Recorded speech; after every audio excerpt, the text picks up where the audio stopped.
Welcome along to the 6th and final stage of this year's Santos Tour Down Under. We're back in the centre of Adelaide. The order of the day, 20 laps of a 4.5km street circuit that includes the short climb of Montefiore Hill.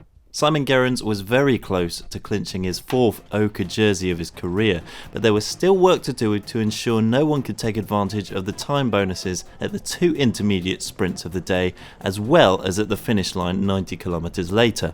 5 riders made their escape on the opening lap. Laurens de Vries and Louis Westra of Astana, Carlos Verona of Ethics Quickstep, Drapac's Adam Phelan and George Bennett of Lotto NL Jumbo went clear. Orica-greenedge put their entire squad to the front of the bunch to control things, and they can't have been too happy with the composition of the group in front, keeping them on a tight leash before eventually bringing everything back together on lap 5. The race didn't stay together for long, however. Thomas de Gendt and Martin Cialinghi were the next pair to try their luck. An interesting subplot to this stage was the battle for the points classification. Gerrans had the lead in that competition too and wanted to keep it that way. Daryl Impey here pinching 3rd place at the line at the first intermediate sprint, ensuring no one could chip into Gerrans' lead.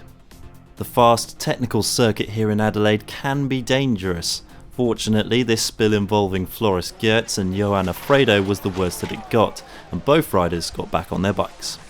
Plenty of food and alcoholic refreshment on offer in the hospitality tents. Some had more than others.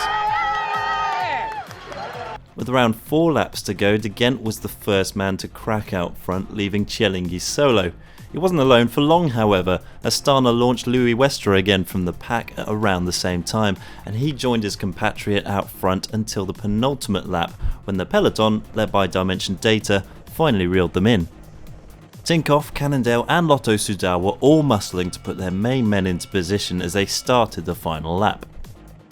Onto the home stretch, and Caleb Ewan kept himself beautifully well hidden behind the Trek Segafredo train before hitting the wind and starting his sprint in that familiar chest to the handlebars position, once again leaving the rest well behind to take his 2nd stage of the week and his 7th win of 2016.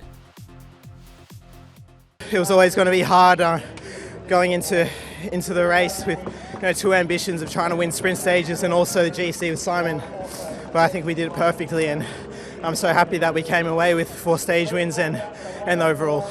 The results of the final stage coming to you from ProCyclingStats.com. Mark Renshaw and Giacomo Nizzolo a distant 2nd and 3rd, with Adam Blythe of Tinkoff in 4th. The final podium on GC goes like this: Simon Gerrans taking his 3rd Tour Down Under title in the space of 5 years, as well as the points classification, with Richie Porte 2nd and Sergio Henao 3rd. It's fantastic to race a Santos Tour Down Under with Orica-greenedge, and Aussie team winning the World Tour, only World Tour race we have in Australia, the opening World Tour race of the season. It's just awesome.